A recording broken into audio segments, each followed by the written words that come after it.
चलिए स्टार्ट करने जा रहे हैं हम लोग सीक्वेंस सीरीज में। सबसे पहला टॉपिक एरिथमेटिक प्रोग्रेशन के बारे में।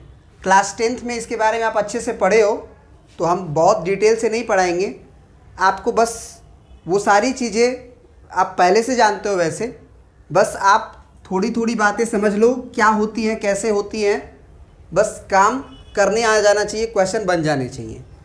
तो आप एरिथमेटिक प्रोग्रेशन को कैसे ट्रीट किए थे, याद करो। जैसे 1 है, 3 है, 5 है, 7 है, 9 है, ये और एक मान लो तुम्हारा, ये मान लो कुछ 10 है, फिर 7 है, 3 घटाओ, फिर 4 है, फिर 3 घटाओ, है ना। बताओ क्या होगा, 1 होगा, फिर 3 घटाओ, -2 होगा, डॉट डॉट डॉट। एक एग्जाम्पल ये लिए, दूसरा एग्जाम्पल ये लिए, तीसरा एग्जाम्पल एक और ले लेते हैं। मान लो 2, 2, 2, 2, 2। क्या बताओ, पहला एपी है कि नहीं है? सर। दूसरा है कि नहीं? तीसरा है कि नहीं? सर। तीसरा भी एपी है। एरिथमेटिक प्रोग्रेशन का ये डेफिनेशन होता है कि आप कोई भी टर्म को पकड़ो और उसके जस्ट पहले वाला टर्म को घटाओ, जो घटाओ आ जाए वही घटाओ। उस एपी के किसी भी टर्म को पकड़ के आप उसके जस्ट पहले वाला टर्म घटाओ तो वही आना चाहिए, जो पहली बार आया वो कांस्टेंट आना चाहिए। कह सकते हो कि कोई टर्म को पकड़े, उसके जस्ट पहले वाला टर्म घटाए, जो आया वही कांस्टेंट का वैल्यू, किसी भी टर्म को पकड़ के उसके जस्ट पहले वाला टर्म को घटाओगे तो वही आना चाहिए। तो वो एरिथमेटिक प्रोग्रेशन होता है। तो अगर हम 3 में से 1 घटाए 2 आया, 5 में से 3 घटाए 2 आया, 7 में से 5 घटाए 2 आया, 9 में से 7 घटाए 2 आया, फिक्स है। यही फिक्स नंबर को कॉमन डिफरेंस भी कहते हैं। तो यहाँ भी देखो, 7 में से आप 10 घटाओगे -3 आएगा, 4 में से आप 7 घटाओगे -3 आएगा, 1 में से आप 4 घटाओगे -3 आएगा, -2 में से आप 1 घटाओगे तो -3 आएगा। उसी तरह से आप 2 में से 2 घटाओगे 0 आएगा। तो 0 एक कांस्टेंट नंबर होता है। इन्होंने कभी ये नहीं बोला है कि एक टर्म में से दूसरा टर्म को घटाने पे मतलब नॉन जीरो नंबर आना चाहिए, ऐसा इन्होंने नहीं बोला है। उन्होंने बोला कांस्टेंट है, तो 0 भी एक कांस्टेंट है। इसीलिए ये सारे एरिथमेटिक प्रोग्रेशंस के एग्जाम्पल्स हैं, ठीक है। तो यहाँ पे लिखवाया गया है, it is a sequence in which each term except the first one differ from its preceding term by a constant. This constant difference is called common difference. आप ये हटा लो, this constant is called common difference लिख लो। और arithmetic progression में first term को हम लोग जनरली ए से डिनोट करते हैं, कॉमन डिफरेंस को स्मॉल डी से डिनोट करते हैं, और nth टर्म को हम लोग जनरली tn से डिनोट करते हैं। यहाँ तक क्लियर है? देखो यहाँ पे एक बहुत ही बेहतरीन चीज़ हम सीखेंगे, जो शायद अगर जो बच्चा हमसे क्लास 10th में पढ़ा होगा एरिथमेटिक प्रोग्रेशन में, तो वहाँ पे हम बताते हैं वो ट्रिक्स जिसमें आपको जनरल टर्म का जो फार्मूला होता है ना, उसको याद करने की कोई आवश्यकता नहीं है, और ना ही आपको आवश्यकता है एसएन का फार्मूला याद करने का, जो n/2 × 2a plus n-1 × d होता है। इन दोनों फार्मूला के बिना भी हम एरिथमेटिक प्रोग्रेशन के क्वेश्चन कर सकते हैं, और उतने ही स्पीड में कर सकते हैं जितने की स्पीड में हम फार्मूला से क्वेश्चन करते हैं, ठीक है ना। हाँ, लेकिन ये है कि आपकी आदत लग चुकी है इस फार्मूला को यूज करने का, तो कोई दिक्कत नहीं है, आप वैसे भी बना सकते हो। तो वो एक ट्रिकी चीज़ है, वो हम आपको बता देते हैं कि कैसे हम लोग जनरल टर्म को बिना फार्मूला के हेल्प से भी निकाल सकते हैं, अगर वो एरिथमेटिक प्रोग्रेशन का होगा तब, ठीक है ना। तो चलिए अब शुरू करते हैं जनरल टर्म और summation of first N terms के बारे में। चलिए, तो हम आपको वो वाला ट्रिक बताते हैं। अगर मान लो हमको क्वेश्चन दिया गया है कि ये एरिथमेटिक प्रोग्रेशन है, इस एरिथमेटिक प्रोग्रेशन में आपको 20वां टर्म निकालना है, मतलब आपको T20 निकाल के बताना है कि क्या होगा। इसमें मान लो आपको 30वां टर्म निकालना है, बताना है क्या होगा। इसमें मान लो आपको 50वां टर्म निकालना है, बताना है क्या होगा। अगर आप फार्मूला जानते हो एरिथमेटिक प्रोग्रेशन का कि Tn बराबर क्या होता है आपका, a + n-1 × d होता है ना, तो वहाँ से हम आराम से निकाल सकते हैं, सारे क्वेश्चन में कोई दिक्कत नहीं है। अब हम क्या करेंगे ना कि इसमें जनरल टर्म का फार्मूला हम खुद जनरेट कर लेंगे, देखना कैसे। हमको ये याद रहे कि पहला में हमको T20 निकालना था, है ना। लेकिन हम क्या करेंगे, इसको हटाएंगे और कहेंगे यहाँ पे बता, बहुत ट्रिकी चीज़ है, आप समझ लोगे एक बार तो बहुत काम आएगा। पहले ये पकड़ो कि यहाँ पे कॉमन डिफरेंस कितना है, 8 में से 5 घटाओ 3 आया, 3 है ना।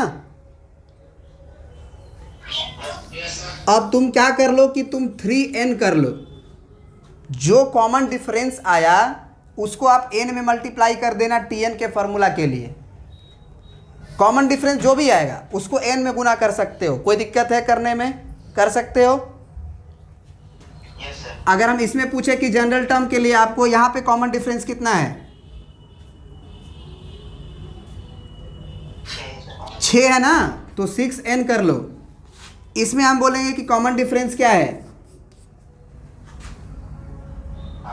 5 नहीं है बाबू, -5 है। बार बार आप याद रखना, कॉमन डिफरेंस को बाद में से पहले घटाते हैं। कांस्टेंट भले ही इधर से इधर घटाने से भी आएगा, अगर अरिथमेटिक प्रोग्रेशन है तो आप इधर से उधर घटाओगे तो भी कांस्टेंट आएगा, उधर से इधर घटाओगे तो भी कांस्टेंट आएगा। लेकिन कॉमन डिफरेंस को बनाया गया है, बोला गया है, सब लोग दुनिया के लोग जानते हैं कि कॉमन डिफरेंस का मतलब बाद वाले टर्म में से पहले घटाना है। तो 16 में से आप 21 घटाओगे तो -5 आएगा ना। क्या यहाँ तक कोई भी क्वेश्चन में आप कर सकते हो ना, कर सकते हो ना, कोई दिक्कत तो नहीं है। No, sir. लेकिन यहाँ तक रोक मत देना, आप एक बार n का वैल्यू 1 डाल के सोचना कि 5 आ रहा है कि नहीं आ रहा है, क्योंकि अगर ये जनरल टर्म होगा तो n का वैल्यू 1 डालने पे ये 5 आना चाहिए। क्या ये 5 आ रहा है कि 3 आ रहा है? नहीं आ रहा है। 3 आ रहा है ना। कितनी की आवश्यकता है? 2 की, 2 जोड़ दो। अगर 2 जोड़ देते तो क्या यहाँ पे 5 अब आ जाता? Yes, sir. अब मजे की बात यह है कि जब तुम 2 डालोगे तो वो 8 टपक जाएगा। 2 डाल के देख लो, 3 दूना के 6 और 2 8।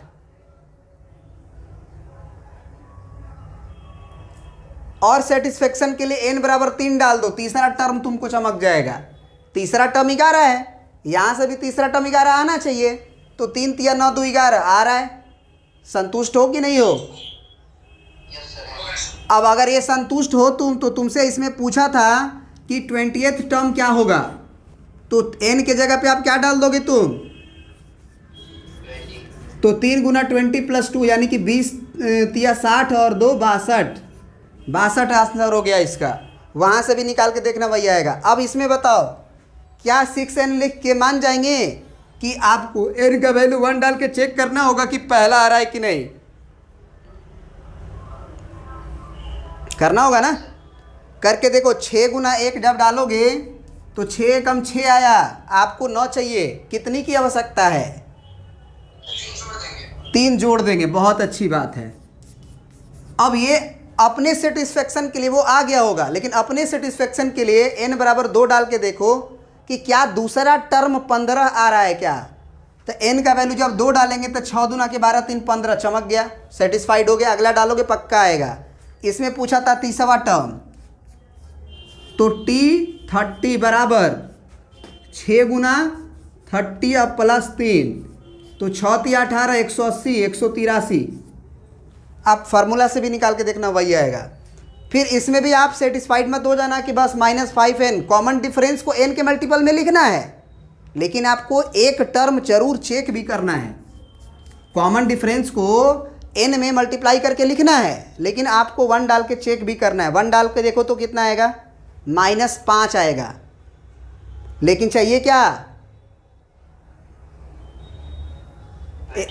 21 चाहिए, लेकिन आ रहा है -5। क्या हम 26 जोड़ें? Yes, sir. 26 जोड़ने से देखो तो 26 में से 5 घटता है तो 21 आ जाता है। सही है। अब अपने सेटिस्फेक्शन के लिए आप n बराबर 2 डाल दो, देख लो 2 डाल के 16 आ रहा है कि नहीं। तो यहाँ पे अगर 2 डालोगे तो -5 दूना के 10, 26 में से 10 घटेगा, एक्चुअली आ गया 16। Yes, sir. अब 50वां टर्म तुमसे पूछ रहा है कि 50वां टर्म क्या होगा, तो T50 के लिए अब इसी फार्मूला में इसमें मत डाल देना, इसका जनरल टर्म अलग है, इसका जनरल टर्म अलग है, इसका जनरल टर्म अलग है।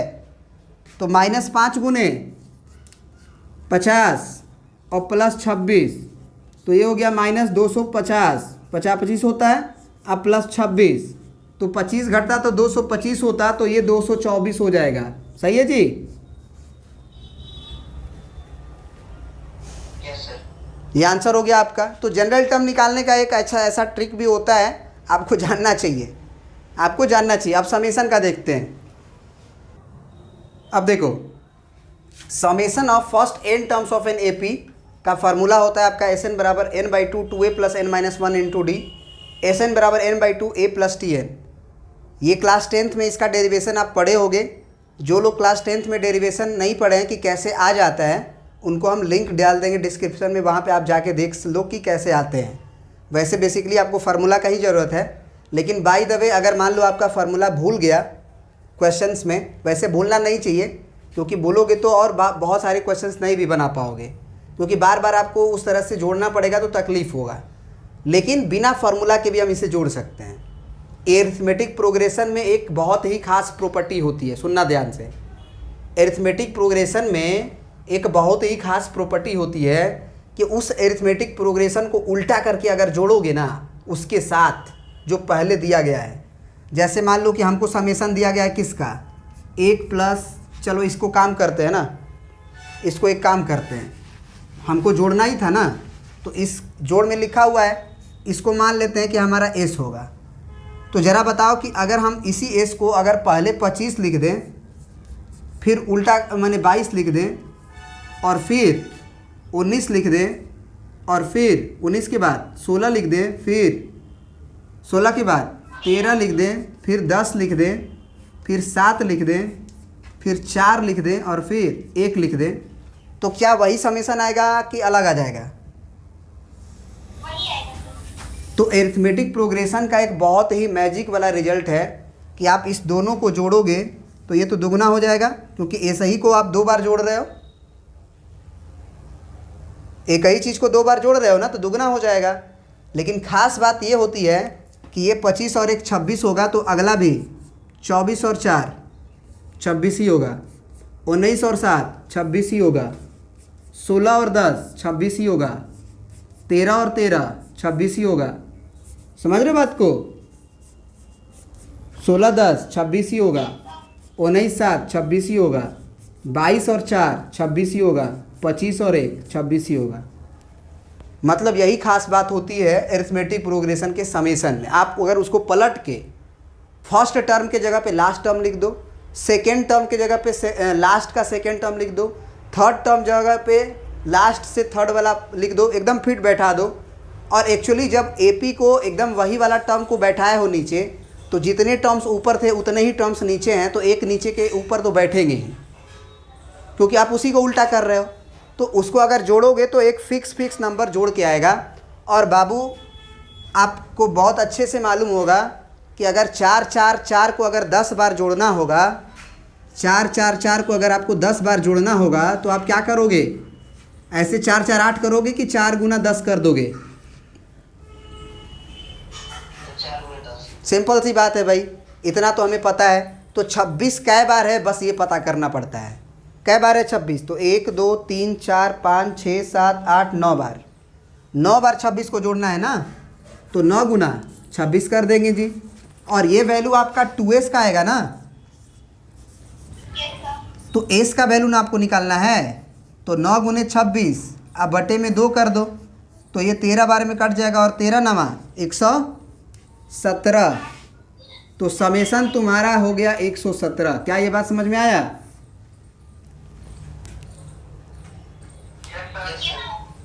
तो इसी से ये फार्मूला भी प्रूफ होता है Sn का, यहाँ से भी आप समझ सकते हो। लेकिन उसकी कोई आवश्यकता नहीं है, आप फार्मूला रट लो, फार्मूला से भी वही आंसर आएगा। बस फार्मूला में ये ध्यान रहे कि A फर्स्ट टर्म होता है, N नंबर ऑफ टर्म्स होता है, Tn आपका क्या होता है?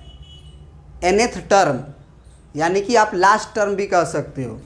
जनरली हम लोग Tn को L भी बोलते हैं, और इसका मतलब होता है A + n - 1 × d। Common difference जानती हो, Sn को क्या बोलते हैं? ये चीज़ sum of first N terms of an A P, ठीक है ना। इसे प्रिंट कर लीजिए। अब देखिए अगला हेडिंग है हमारा एरिथमेटिक मीन। इसके बारे में आप क्लास 10th में शायद वाकिफ़ नहीं थे। अगर आप आर डी शर्मा वगैरह बना रहे होते तो इससे भी वाकिफ़ हो जाते, लेकिन कोई दिक्कत नहीं है। एरिथमेटिक मीन बहुत बड़ी चीज़ नहीं होती है। आप वैसे भी आप जानते हो किसी भी चीज़ का मीन निकालते हो तो याद होगा आप एवरेज वाली काम करते हो। एवरेज दोनों को, दो अगर नंबर है तो दोनों को जोड़ के बाई 2 करते हो। Yes sir. तो कुछ इसी तरह का यहाँ भी कहानी है। और बहुत एरिथमेटिक प्रोग्रेशन का अगर आप IIT JEE वाली बात को अगर समझने की कोशिश करो, वहाँ वाले कॉन्सेप्ट को, वैसे इस वीडियो में हम नहीं करेंगे उस चीज़ को, बहुत बढ़िया रिजल्ट आता है। वो हम एक IITs वाले सेक्शन जो बनाएंगे उसमें इसके बारे में चर्चा करेंगे, एरिथमेटिक मीन के बारे में। लेकिन अभी क्लास +2 के लिए +11 के लिए 11 क्लास के लिए जो भी है इसके बारे में चर्चा करते हैं। Arithmetic mean, find the AM of A and B। तो देखो A और B का जब एरिथमेटिक मीन जो निकालने के लिए बोलता है ना, तो इसका मतलब ये होता है कि A के और B के बीच में एक नंबर तुम कैपिटल A लिख दो।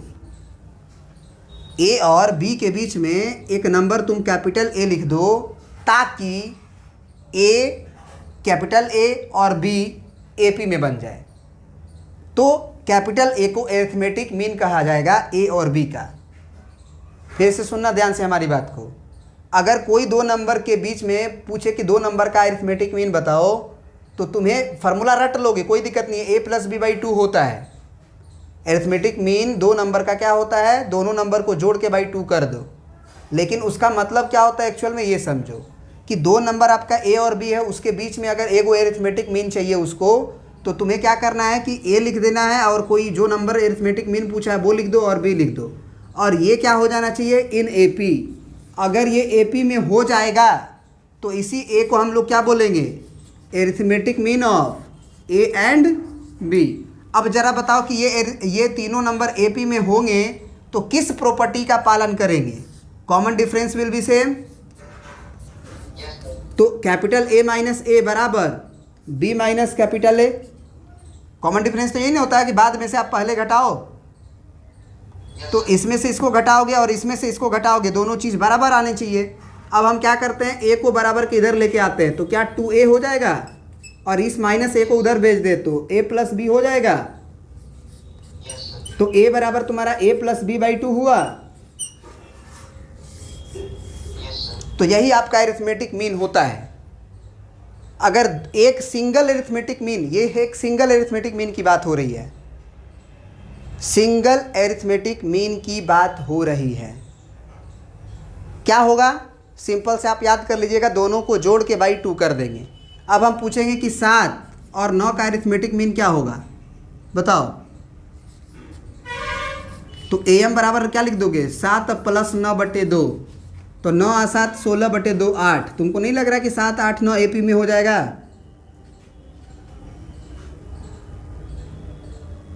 बोलो, आपको लग रहा है ना कि 7 8 9, यही ना 8 एरिथमेटिक मीन है इन दोनों का। अब हम पूछे कि 15 का और मान लो 15 का और मान लो 20 का। 20 का करोगे तो थोड़ा सा डिवाइड वाला आ जाएगा शायद। 21 का कर लो। 15 का 21 का एरिथमेटिक मीन बताना हो तो ठीक बीच में जाना है एक्चुअल में आपको। तो वैसे यहाँ से चले जाओ, 20 + 21/2 तो कितना हो जाएगा, 15 और 21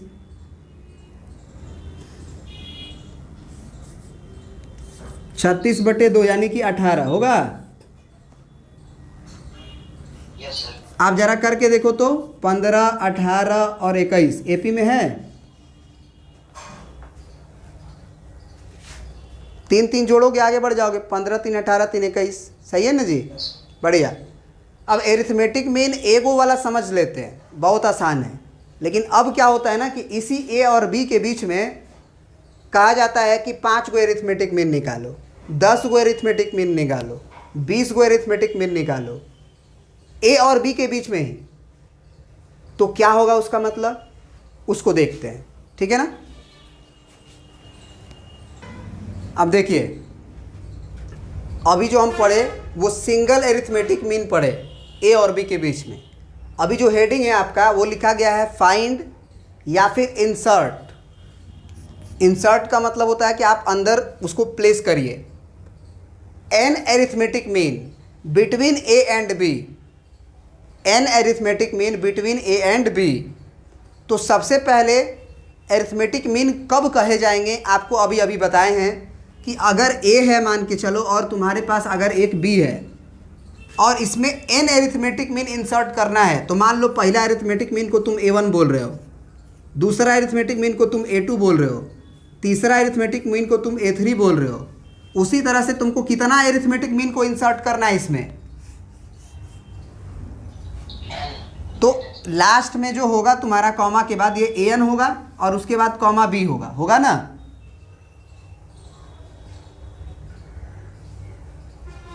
तो अगर n एरिथमेटिक मीन अगर इंसर्ट करना है तुम्हें, तो A, A1, A2, A3 dot dot dot AN, B जो होगा वो अगर AP में हो जाएगा, सुनना ध्यान से, अगर इन AP, अगर ये कहानी AP में हो जाएगी तब हम क्या कहेंगे, A1, A2, A3 को एरिथमेटिक मीन। ये पहला एरिथमेटिक मीन, ये दूसरा एरिथमेटिक मीन, ये तीसरा एरिथमेटिक मीन, उसी तरह से 10वां एरिथमेटिक मीन जो भी हो। बात समझ में आई? बोलो।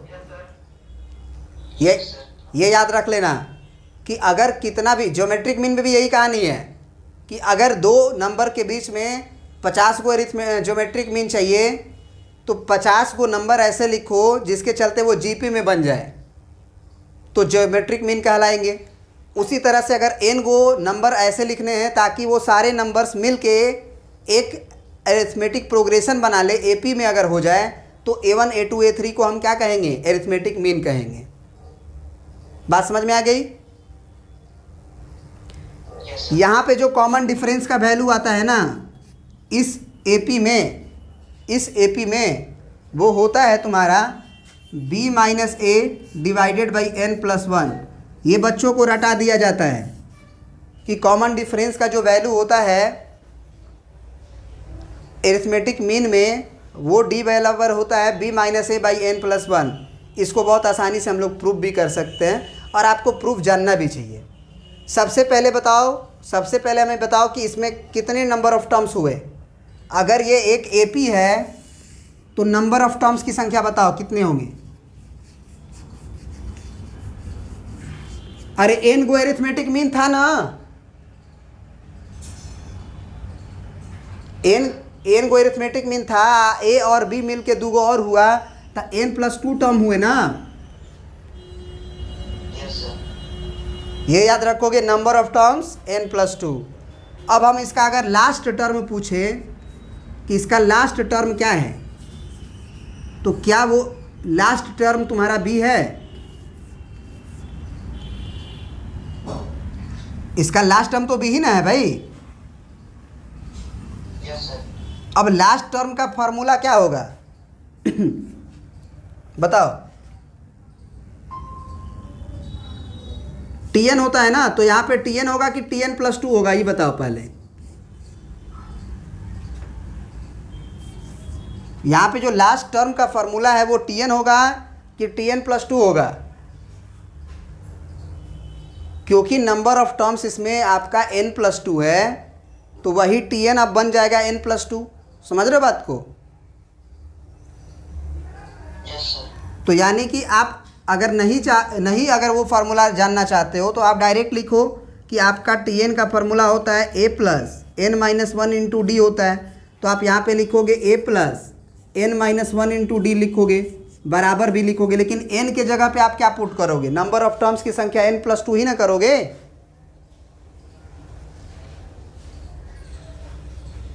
बात समझ रहे हो हमारी? n के जगह पे तो आप number of terms he put करोगे, तो एक्चुअल में n+2 और फिर -1 तो n+1 होगा। तो यहाँ से भी तो यही ना समझ में आ रहा है कि ये जितना होता है उससे एक कम लिखा जाता है। याद करो, Tn वाले जो फार्मूला होता है उसमें क्या होता है, a+n-1 इंटू डी होता है, a को कम लिखते हो। तो यहाँ से a+n+2 पहले से है, तो a को कम करोगे तो n+1 इंटू डी होगा, और वो वैल्यू तुम्हारा क्या हो जाएगा, कैपिटल स्मॉल बी के बराबर होगा।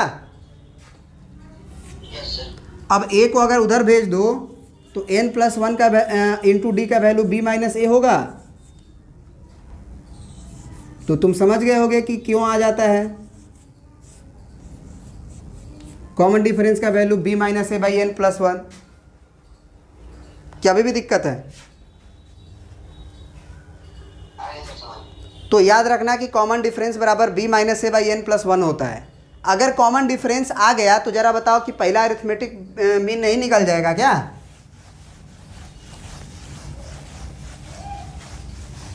बोलो। अरे भैया ये नंबर सेपी में है क्या? बताओ। ये नंबर सेपी में लिखे गए हैं ना। तो A1 क्या होगा? क्या हमारा A में कॉमन डिफरेंस जोड़ने से नहीं मिलेगा क्या? अगर हम A में कॉमन डिफरेंस जोड़ दें तो ये A1 नहीं मिलेगा क्या?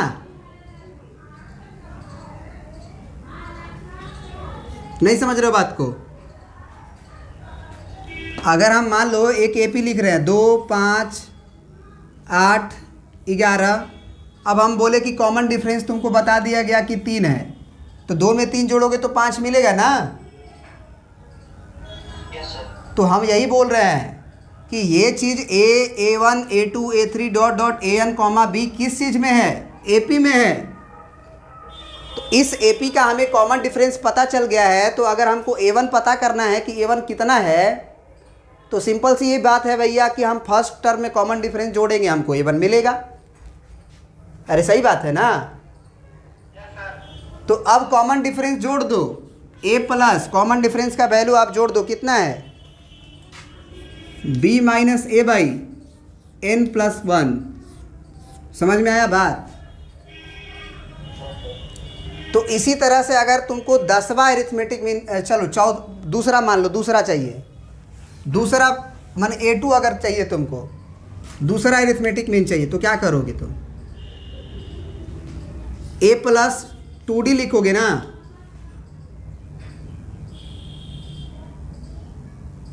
बोलो। पहला के लिए क्या लिखे थे? A plus 1D। दूसरा के लिए A प्लस D और इसमें भी D, तो A प्लस 2D। तो ये क्या हो जाएगा तुम्हारा? A plus B minus A, 2 से गुना कर दो और बटे में n+1। याद रखना जितना अरिथमेटिक प्रोग्रेस मैंने मीन चाहिए तुमको ना, अगर 10वां चाहिए ना तो यहाँ पे A प्लस 10D लिखोगे और A तुम्हारा मालूम रहेगा, दिया रहेगा 2 नंबर आपको कि 10 और 15 के बीच में 10 गो अरिथमेटिक मीन लिखो, तो 10A होता है पहला टर्म, अब B लास्ट टर्म होता है, याद रखना। तो A क्या हो गया? A plus 10 into B minus A by n+1। तो अगर 10 गो चाहिए, मान के चलो 10वां चाहिए अरिथमेटिक मीन, तो ये पहले पता करना पड़ेगा ना कि क्या गो अरिथमेटिक मीन आप डाले हो। समझ रहे हो बात को? यहाँ पे याद रखना कि n जो है वो नंबर ऑफ टर्म्स नहीं होता है।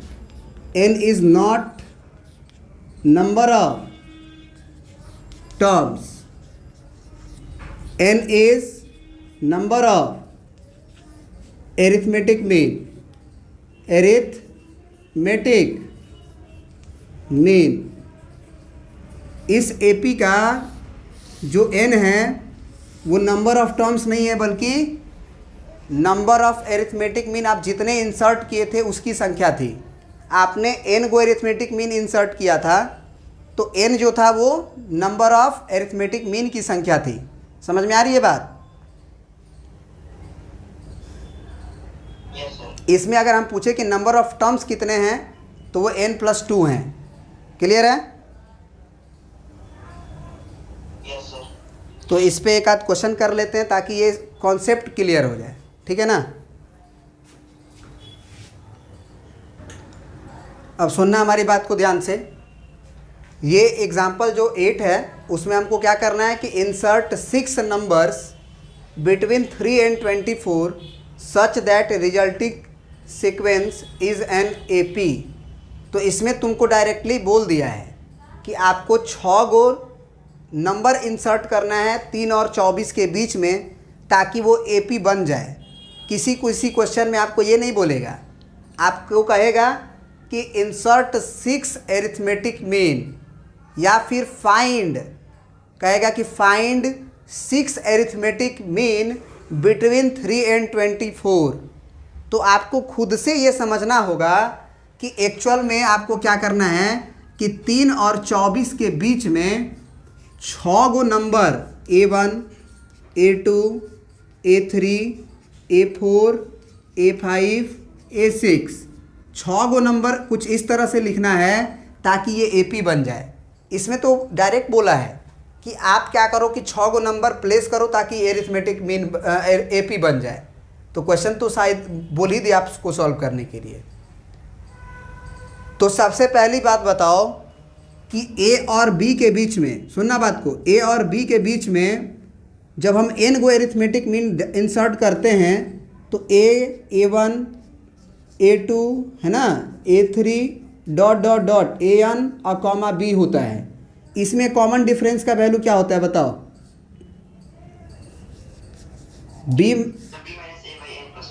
n+1, जहाँ n क्या होता है?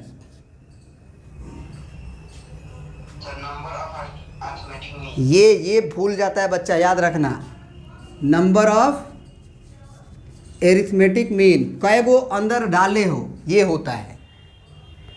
तो अगर हम पूछेंगे इसमें, हाँ एक और बात ये तो हो गया। अब मान लो अगर तुमको पहला एरिथमेटिक मीन चाहिए तो डायरेक्ट पहला एरिथमेटिक मीन के लिए हम क्या करते हैं बोलो? 3 प्लस D डालेंगे, क्योंकि पहला में D जोड़ देंगे तो A1 मिल जाएगा ना। बोलो, बात समझ रहे हो कि नहीं समझ रहे हो हमारी? आपको बताए थे ना कि A1 अगर निकालना है तो 3 में आप कॉमन डिफरेंस जोड़ दो। तो कॉमन डिफरेंस तुम पहले ही निकाल लो। यहाँ पे कॉमन डिफरेंस क्या हो जाएगा बता दो आप हमें। तो B क्या है तुम्हारा? 24 है। फार्मूला तो यही ना होता है, B minus A by n+1। तो अगर हम पूछें कि B क्या है तो वो 24 है, A क्या है 3 है, अब बटे 6 गो एरिथमेटिक मीन घुसाना था इसके अंदर, तो यहाँ n का वैल्यू 6 था, तो n+1 यानी कि कितना हो गया आपका? 7। तो ये हो गया 24 में से 3 घटा तो आपका 21 और बटे में 7 यानी कि 3। तो अगर हम आपसे पूछे कि पहला नंबर वो क्या है तो वो 3 + 3 होगा। फिर अगर हम तुमसे दूसरा पूछे A2 क्या होगा, तो A2 का फार्मूला आपका क्या बताए थे हम? 3 + 2D लिखो, क्योंकि एक्चुअल में जो फार्मूला होता है वो आपका होता है ये A + D। A2 का होता है A + 2D। एक्चुअली A तो हम जान रहे हैं ना कि 3 है, तो ये कितना हो जाएगा बता दो? ये तो आपका हो गया 3 3 6, ये कितना हो जाएगा? D का वैल्यू आपका 3 आया था, तो 3 दूना के 6 हो जाएगा। समझ रहे बात? तो 6 और 3 9 हो गया। अब तीसरा अरिथमेटिक मीन कोई पूछे तो तीसरा अरिथमेटिक मीन क्या होगा आपका? A + 3D। तो A + 3D मतलब A + 3, A का वैल्यू भी 3 ही है, A का वैल्यू भी 3 है और कॉमन डिफरेंस का वैल्यू भी 3 ही है। तो ये कितना हो जाएगा? 3 × 9 = 3 12। अब 6 को निकालना था, चौथा बताओ A + 4D। बस यही अंतर होता है कि जब हम लोग जनरल टर्म निकालते हैं उसमें हम 4 रहता था तो 1 घटाते थे, लेकिन एरिथमेटिक मीन के केस में 4 है तो 4D ही करते हैं। तो ये कितना हो जाएगा? 3 + 4 × 3, तो 4 × 12 3 15। एक और बात बताओ, सुनो, आप इतना करने की आवश्यकता नहीं है। 6 गो तुमसे अरिथमेटिक मीन पूछा था, पहला तुम क्या निकाले हो? 6 निकाले हो ना। अगला क्या आया है? 9 आया है ना। तो तुमको ये नहीं समझ में आ रहा है कि कॉमन डिफरेंस जोड़ने से आगे वाला मिलेगा, तभी तो 9 3 12 मिल रहा है, 12 3 15 मिल रहा है। AP में ही ना होना चाहिए। तो अगर AP में होना चाहिए तो पहला ये सब हो गया, तो अगला क्या होगा? 18 होगा। अगला क्या होगा? 21 होगा। तो 6 को पूछा था तो 6 को नहीं हो गया।